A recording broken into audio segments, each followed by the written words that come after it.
reran the Eustace Mullins conversation I was fortunate enough to have with this remarkable man of our times. And I was equally as fortunate to convince him to come back tonight for part 2 of our conversation. Hopefully there will be others. He is, as many of you know, a legendary figure. And I'll leave it up to you to listen and make up your own mind about that. If you're in any doubt at all, you won't be after the next couple of hours. He, of course, is in the archives back on the 21st. You can hear that part 1 if you'd like. Eustace Mullins, I don't know what to even say about the man. So much has been said and written over the years. He's just a real piece of American history. And he is with us tonight. We're going to talk about everything from Ezra Pound to Senator Joseph McCarthy to the Federal Reserve tonight, as only Eustace Mullins can speak. Welcome back, Eustace. Oh, I'm glad to be back with you. Well, thank you. You're very busy, and it's always amazing to see the email come in after you've been on the program. Even when I ran the conversation part 1 over again, I still got emails. So you're a pretty popular guy out there. Well, I never tried to tell anyone what they wanted to hear. I tell them what I thought was going on. See, that's a novel approach. I like that idea. Tell them the truth. The issue of Ezra Pound. Now, you were I guess we could call you a protege. I was the last living protege, actually. Yeah. Talk to us about Ezra Pound, what he was, why he was important, and why you want to speak about him this evening. Well, I crossed the threshold when I met Ezra Pound because it changed my life. One of the few things that actually affected me, so I went right out of myself. The only other instance was when I went to the Nagasaki Atomic Museum in Nagasaki. That also knocked me over. If that doesn't knock you over, nothing will. I agree. But well, Ezra Pound had that kind of an impact on you. What was it about him that was so cosmically special? It wasn't about him. It was about his situation. Mm-hmm. The situation so astounded me that here is a man who had never harmed any person in his life, and here he was, his own government, his own people, had locked him into a dingy asylum with a life sentence without trial. And it just hit me like a railroad train when I saw him. What was the basis of his incarceration, the official word? What were they trying to nail him on? Treason. Mm-hmm. And his indictment was entirely drawn up by the country's leading authority on treason, a man named Alger Hiss. Ah, yes. Because Hiss had been a traitor for many years. Sure had. So if anybody understood it, he did. If anybody could write it up, it was Alger Hiss. Amazing.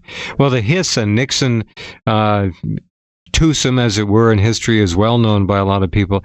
I'm reminded of what's going on right now to a man named Ernst Zundel, who was illegally arrested. Well. Yeah, Ernst is a Gemütlichkeit German. He's the last person in the world that you would think anybody would have a vendetta against.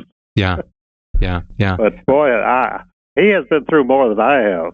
Arrested illegally in Tennessee, taken, of course, to jail, deported to Canada, where he has been, I guess, incarcerated a total of 6 months now. His health is in serious decline. He's finally gotten a bail hearing. We're trying to stay on top of that story. And friends, whether you agree or disagree with anything Ernst Zundel has ever said or printed or reprinted, you better take note of this case. This man is being persecuted in the grandest, most hideous, grotesque sense of a political prisoner you will ever see, probably in the next couple or 10 or 20 years. This is an incredible story, so keep your eye on it. But back to Ezra Pound, in jail for life, for nothing. For nothing. He never committed any treason. In fact, they had absolutely nothing to try him on. That's why he was never tried. Funniest thing, huh? Yeah, the government refused to try him for 13 years, but they held him the whole time. In fact, I think that's where John Ashcroft got his idea of running this whole deal that he's running. He saw that Ezra Pound was a trial case. After Ezra, you could do it to anybody. Well, there's the template right there. Sure. Yes. Sure. Just about throw away the key. Certainly, they put it in deep freeze. 13 years of his life, gone. The best years of his life, really. He was at the culmination of his career, mm-hmm. and he was simply stopped from working. The biggest thing that can happen to you is for them to stop you from working. And that's what most of the pressure against me has been done, to keep me from writing any more books or making any more appearances. They had these hysterical incidents in Canada last year where the whole country was aroused against me, but because I was coming up to speak at a little health convention. How dare you? Yeah. Nothing about Jews, or nothing about Israel, nothing about communism. I was just going to talk about health. It's the nerve of this man. Yeah, it's true.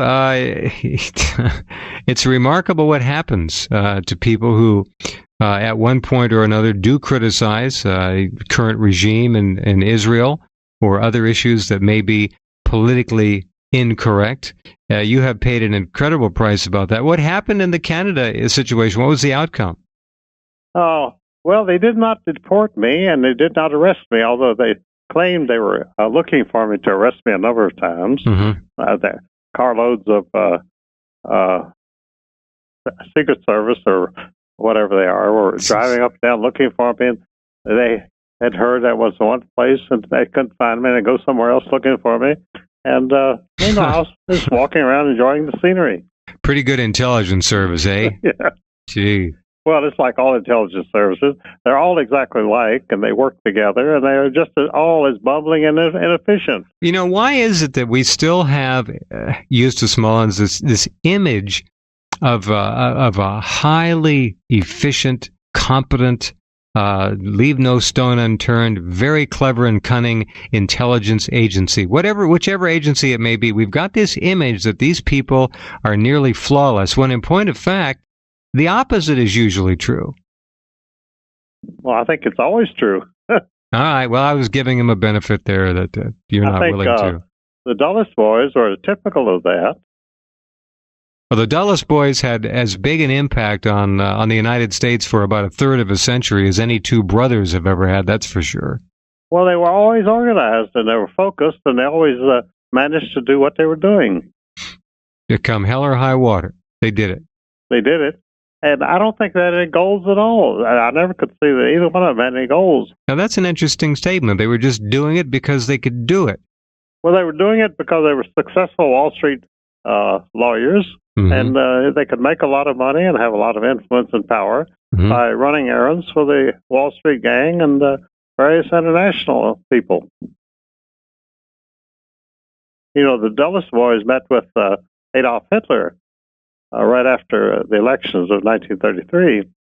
He had spent all his money on elections, and the Nazi Party was absolutely flat broke. So he sent out a distress call, and the Dulles brothers flew to Cologne to confer with him, and they guaranteed him the money to keep going. I have never heard this before. That is amazing. It's in my Federal Reserve book. Yeah, yeah. That's an amazing story in and of itself. Oh, that's been documented in many places. It's a fantastic story in the 20th century. Well, there you go. The Dulles boys go to meet with Adolf Hitler, guaranteeing him the money to keep going after the election and the bankruptcy virtually of the Nazi Party.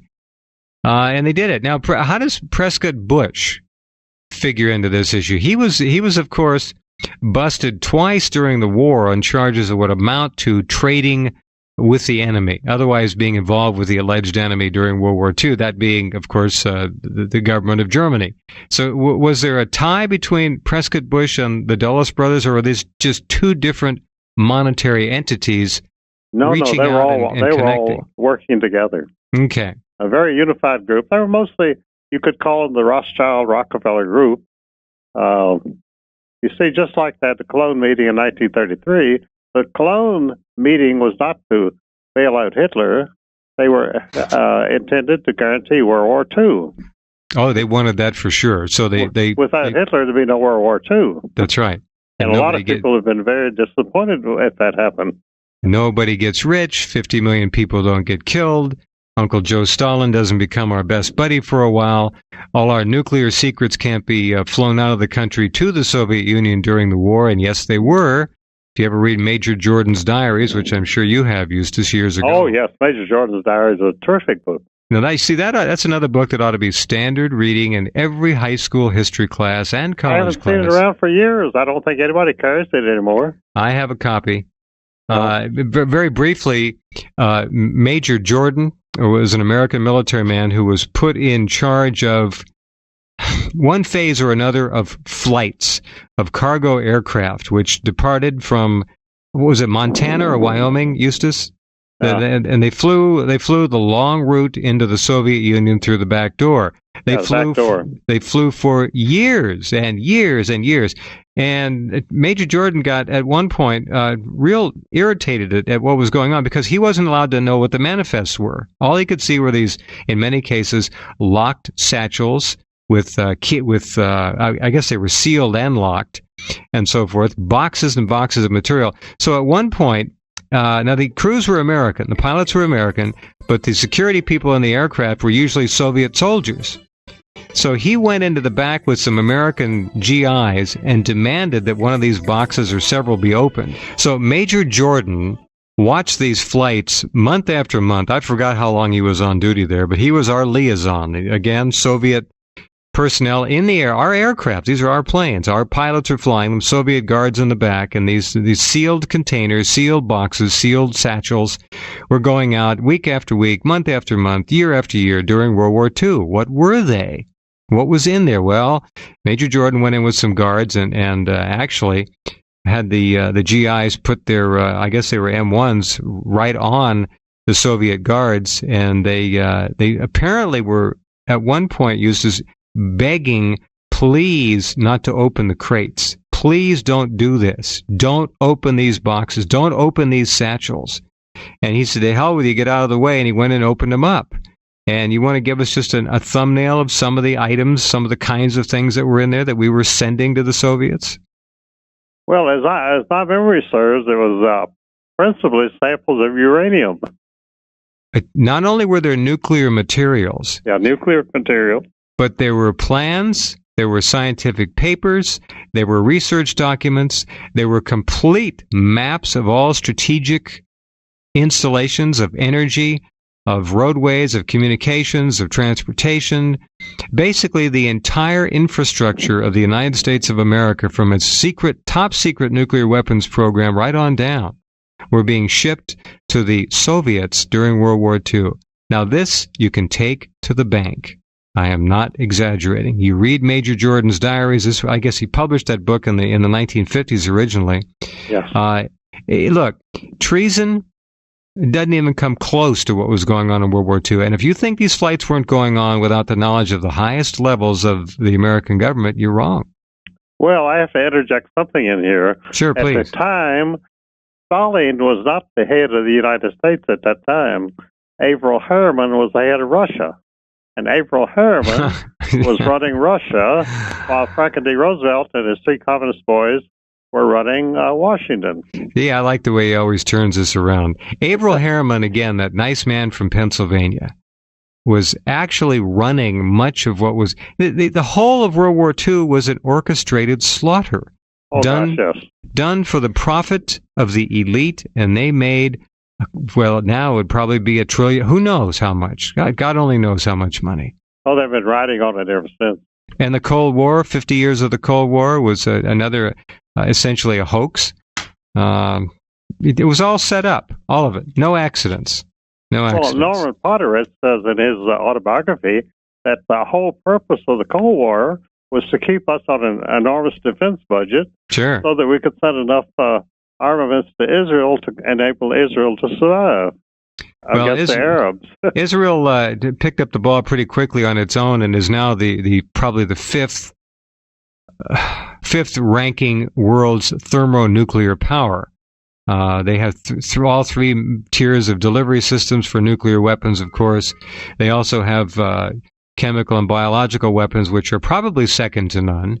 It goes on and on. It just goes on and on. Yeah, it's an ongoing process, and they're doing exactly what they plan to do.